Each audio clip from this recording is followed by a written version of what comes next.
इसके लिए जैसा मन होना चाहिए शायद मेरे पास वैसा नहीं है। तो मैं एकांती में अच्छा हूं, मैं साधनों में अच्छा हूं। तो ये एक बड़ी अद्भुत घटना थी। नहीं तो शंकराचार्य की पदवी पर बैठने के लिए भी कोर्ट कचहरियां हो रही हैं। एक ही गद्दी पे दो दो दावेदार होते, दोनों कोर्ट में पहुंचे होते कि हम हैं इसके असली मालिक, को कहेगा हम हैं और ऐसे में ये महानुभाव हैं जिनको गद्दी स्वयं शंकराचार्य ने दी है और वो कहते नहीं मुझे नहीं रहना है इस पे, एक्सक्यूज कर दिया, उन्होंने छोड़ दिया। त्याग वैराग्य एक बड़ा बड़ा भारी, बड़ा महंगा आभूषण है। ये सबके बस की बात नहीं। और बड़ी चीज ये है कि सिर्फ वो लंगोटी लगाए साधु ही के पास वैराग्य हो, ऐसा भी नहीं है। क्योंकि हमारे तो सप्तऋषि सब विवाहित हैं, हमारे तो ये बड़े बड़े जो नाम हैं ज्ञान वैराग्य के, वो सब ग्रस्त थे। लेकिन वो कैसे ग्रस्त थे ना कि सालों साल वो अपनी साधना में ही लीन रहते, साधनों में लीन रहते, मतलब ही कुछ नहीं है। जो ड्यूटी जो कर्तव्य उनके जिम्मे थे वो कर लिए, लेकिन फिर वो अपने आप को एकांत में और गहरी साधनाओं में ले जाते हैं। तो एक ग्रस्त होकर के भी कोई वैराग्यवान हो सकता है और एक साधु का वस्त्र पहन करके भी भोगी हो सकता है। ये संभावना है दोनों। ऐसा मैं नहीं मानती हूं कि जो विवाहित है वो वैरागवान नहीं हो सकता है। अरे सबसे बढ़िया एग्जाम्पल सीता जी के पिता राजा जनक है, और उससे बढ़िया श्री रामचंद्र स्वयं, मां जानकी स्वयं। हाँ, सब है, राजा हैं, राजकुमार हैं, राजसत्ता है, शौर्य, माने क्या चीज की कमी है उनको। लेकिन मन वैराग्य में, मन संसार को सत्य समझ के उसके पीछे भागता ही नहीं है जिसका। गुजरात और महाराष्ट्र में बहुत सारे भक्त हुए हैं जो ग्रस्त थे, लेकिन उनकी जो जिंदगी की कथाएं हैं वो इतनी अद्भुत है कि वो कीर्तन में मस्त है, और उनकी दुकान थी वो तो पूरी लुट गई, और वो शाम तक घर पहुंचते हैं तो कहते खबर पहुंच गई कि भाई दुकान छोड़ के कीर्तन में चला गया और लोगों ने आके पीछे सब सामान ले गए। तो पत्नी ने बड़ा लड़ाई किया, बहुत लड़ाई किया। तो वो उसको कहते हैं शांति रखो देवी, हम ना भूखे नहीं रहेंगे, श्री हरि ने सबकी व्यवस्था कर रखी है, तेरी भी और मेरी भी, तू चिंता मत कर। पत्नी ने और गालियां दी, बोले हाँ मतलब सब तो लुटवा लिए, देखूंगी कौन सा भगवान हमारे लिए कुछ करेगा। तो वो गालियां खा रहे थे अपनी पत्नी से, और इतने में भगत जी को लगा कि अभी ये तो चुप तो होएगी नहीं, तो वो खुद ही निकल गए घर से बाहर। नदी किनारे जाके वो आंख बंद करके बैठ गए कि अब जो है सो है, अब मैं क्या उत्तर दूं इसको। उसका कहना गलत नहीं है, पर अब मैं क्या करूं। वो बैठे अपना ध्यान कर रहे, नाम सुमिरन कर रहे। वो पीछे से एक सज्जन आए, बड़ी सी बैलगाड़ी लदी हुई सामान, खाना पीना, सब्जी दाल चावल घी दूध सब सामान, वो 2 बैलगाड़ियां ला के खड़े करते हैं। और वो पूछते हैं भगत जी का घर यही है? बोले हाँ यही है। आप कौन हो? बोले हम तो उनके छोटे से दास हैं और ये छोटी सी भेंट लाए हैं। तो पत्नी तो सड़ी पड़ी थी, बोली क्या भेंट लाए हो तुम, और छोटी ही क्यों लाए हो तुम? कह रहे देवी जरा बाहर देखो। तो 2-4 लोगों को बुलवा लो जो ये सारा सामान निकाल ले। वो इतना सामान, उसके तो लड्डू फूटे।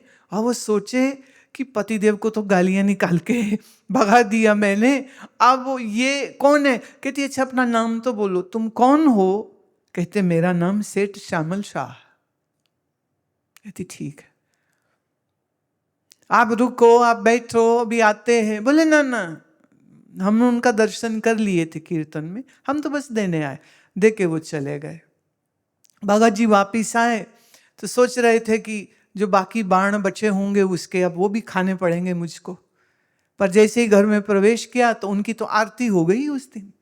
वो दिए जला कर बैठी है, भगत जी की आरती कर रही है, और वो भी सोचे क्या हुआ, ये सब क्या है, ये सामान सब क्या है, इतना सामान के घर के अंदर पूरा नहीं आता, आंगन में पड़ा हुआ है।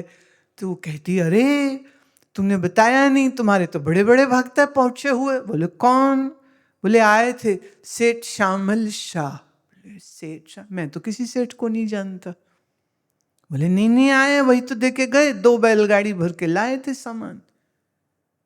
और ये देखो पैसे हैं, ये देखो मेरे लिए जेवर हैं, कपड़े हैं, ये है। तो भक्त तो वहीं आंगन में बैठ गए और रोने लग गए। कहते जी पुकारता मैं रह गया, दर्शन तुझे मिल गए। गीत मैं गाता रह गया, देवी तुझे मालूम नहीं कि कौन आए। बोले कौन आए? बोले वही आया जिसको मैं श्याम कहता हूं, वही श्यामल शाह सेठ बन के आया। वो कहती वो तुम जानो, क्योंकि उसका ध्यान तो सामान में घुसा पड़ा है ना। इतना सामान के बावजूद वो भगत भगत रो रहे हैं कि मैंने क्यों ना दर्शन किए, मुझे क्यों ना दर्शन मिले। ये कौन आए थे दिव्य महापुरुष? ये मेरा श्याम सुंदर आया था क्या? कौन आया था? मुझे सामान कब चाहिए था जो मेरे घर को सामान से भर दिया। आना ही था तो प्रभु मेरे मन के आंगन में आते, मुझे दर्शन देते। वो भाव समाधि में रोते रोते मन ठहर गया उनका। कहते वहीं आंगन में बैठे बैठे तो श्री कृष्ण का दर्शन उनको अपने मन में होता है। आह्लादित हो गए, चाहा नहीं, मांगा नहीं, कहा नहीं कि मुझे सामान चाहिए या मेरी दुकान लूट गई है, मेरे लिए कुछ इंतजाम कीजिए, कुछ नहीं। क्योंकि मन तो भक्ति में है, मन वैराग्य में है, इसलिए क्या चाहे, क्या मांगे, क्या मांगू, किस स्थिर न रहा है, क्या मांगू, सब तो टूट जाता है, मर जाता है, मुझे कुछ नहीं चाहिए। तो ऐसे कितने ही भक्तों की कथाएं हमको प्राप्त होती हैं जो वैराग्य परिपूर्ण थे, वैराग्य से भरपूर थे, पर वो इस बात का मान नहीं करते। हम बड़े पक्के वैरागी हो गए। अद्भुत है ये। We have a conscious that drives us and we follow it with stops and starts. This is how we choose to do the right thing and refrain from wrong. Sarveshu Kaleshu is the conscious self act like an organ. The organs are on the autopilot, they work without our interference. The conscious also works on autopilot and we need to manage it. And are we managing the mind or consciousness? Since we do not understand the mind or consciousness, we rely on thoughts and manage them. Please unpack the flow of thoughts. Rosie Mann. Conscious is not like an organ which works on like autonomic nervous system. What you say that we think and then we stop doing from something wrong and we do the right thing, it's not the self which is like an organ. It's not like an organ. What drives you from doing something not stops you from doing something bad and encourages you to do something good has nothing to do with the self, the true self. It has all to do how your subconscious was trained. How you have allowed the vasanas, the urges to be in your mind. How you have conditioned your mind. What holds the importance for you deep down?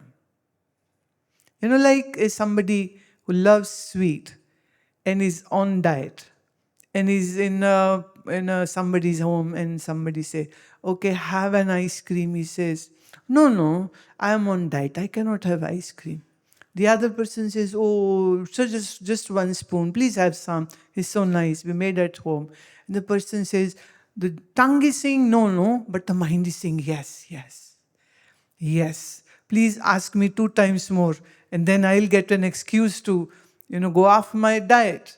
So the mind is hungry, is so into eating the ice cream, but from outside the person is saying, no, I am on diet, no, I cannot have it. Oh, my dietitian will be very angry if I go off the chart. But deep down the urge is, please say one more time and then I will have some. So sometimes we want our desires to be fulfilled via the other person.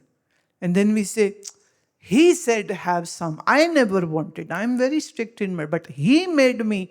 So it's okay now once in a while to go off the chart. So it's an excuse. You wanted to do it, you did it. But you don't want to take the credit that you broke your own rule. So this is what goes on. Your subconscious gives you these signals, don't do this or do this. But your conscious mind is very smart. It does what it wants to do. And so it will say, that situation was such, I ended up speaking a lie. I ended up stealing something. Situation was such. It's not I have done it consciously. But actually it's not the case. Whatever.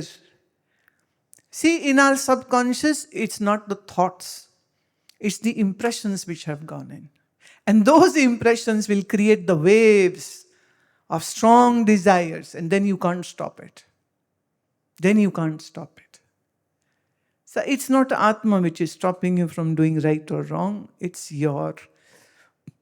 the subconscious mind, the jnana, the knowledge which has gone in, which gives you the screen. Please check before doing something. But our conscious mind is more stronger sometimes. And sometimes our desires have such a zeal, such a power, that even though inside mind is saying, don't do it, don't do it, don't do it, and yet you end up doing it. Then people regret. Then people are guilty.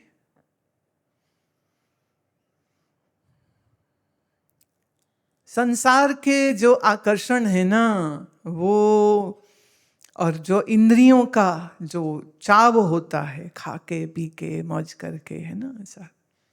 जैसे एक बार हम यहाँ आश्रम में प्रसाद दे रहे थे, मिठाई, तो एक दो लोग जिनको डायबिटीज था वो भी आ गए। अरे तुम कैसे, प्रसाद है? मैं ना, मिठाई है। कहते नहीं नहीं, आपके हाथ से खाएंगे हम बीमार क्यों होंगे? मैं ना, ये मिठाई है। कह रहे नहीं, मेरी शुगर बिल्कुल ठीक थी, आप तो दे दो। मैं ना, तुम्हारे लिए खराब है। अब वो लगे रहे, आज तो सोमवार है, आज शाम में अच्छी हवा भी चल रही है ना, आज हवा भी चल रही है, थोड़ा दे दीजिए। तो फिर हमने वो दे दिया, इतना ही जितना 2 अंगुली में आ सकता है। मैंने कहा लो, मैं आप प्रसाद दे दिया, ये तय नहीं था कि कितना देंगे, पूरा लड्डू नहीं देंगे, अब इतना ही देंगे। लेकिन उनका इतना बुरा मन बन रहा था, तो जैसे वापस जाके बैठे तो उनके पड़ोस के उनकी सहेली कहती, चलो तुम मेरा ले लो, तुम दुखी मत हो। मेरी नजर पड़ गई, मैं शर्म कर, ये तुम्हारी सहेली नहीं है, तुम्हारी दुश्मन है। हम मना कर रहे हैं प्रसाद से, इसलिए नहीं कि हम देना नहीं चाहते या है नहीं, हम इसलिए नहीं दे रहे क्योंकि तुम्हारा डायबिटीज कंट्रोल नहीं है। अक्सर शुगर वाले पेशेंट प्रसाद कह के कुछ भी खा जाते हैं, कहते प्रसाद है, इससे थोड़ी कुछ खराबी आएगी। पर असल में उनको उनकी वासना प्रेरित करती है और वो कर जाते हैं। अब इसमें कहो कि मेरे अंतरात्मा की आवाज आई थी कि भगवान का प्रसाद खाने से कुछ नहीं होगा, तो वो कोई आत्मा की आवाज नहीं आ रही है, ये तुम्हारा लालची मन, ग्रीडी डॉग, तुम्हारा लोभी मन वही गाना गा रहा है कि ये खा लो, ये कर लो, ये बोल दो, ये सब वेग हैं जो आपके अंदर उठते हैं। इन वेगों से बचने के लिए क्या चीज चाहिए? और वो है आपका विवेक। और विवेक के लिए श्रवण, और जो श्रवण किया है उस पर मनन, और जिस पर मनन कर रहे हैं बस सब चीज़ को वैसे ही देखिए कि ये मेरे लिए उचित है या नहीं है, ये करके मेरे जीवन में तकलीफ आएगी या मेरे जीवन में सुख आएगा। तो अल्टीमेटली तुम निर्णायक बनोगे ना, तुम्हें तुम्हारे जीवन के साथ क्या करना है। अभी जैसे आई मैं इधर तो शिव मंत्र चल रहा था, तो एक बार तो मन हुआ बातें क्या करनी, शिव मंत्र चल रहा है, सब मजे से बैठे हैं, आनंद कर रहे, इसी को चलते रहने देते हैं प्रश्न। पर फिर हमारी बुद्धि कहती नहीं, प्रश्न भी जरूरी है, जिसको जानना है उसको जनवाना ये हमारा कर्तव्य है, तो अपना कर्तव्य पालन करना चाहिए। हमें भी मजा आ रहा था, हम भी चुपचाप मंत्र सुनना चाह रहे थे, पर हमने फिर मन चुप साइड में हो, पहले अपनी ड्यूटी पूरी करो। जो आए हैं, जिनकी जिज्ञासा है, उनकी जिज्ञासा को शांत करना ये हमारी जिम्मेदारी है। सो करते हैं, तो मन के पीछे नहीं चलना चाहिए, मन को अपने पीछे चलाना चाहिए। मन को तुम अपना मालिक मत बनाओ, तुम मन के मालिक बनो।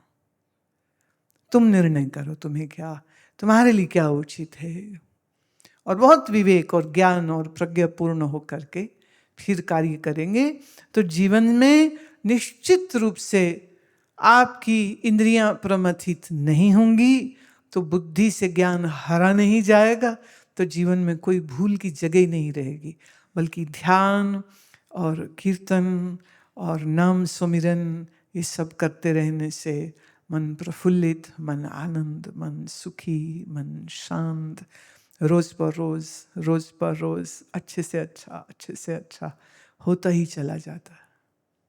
आज के लिए इतना ही।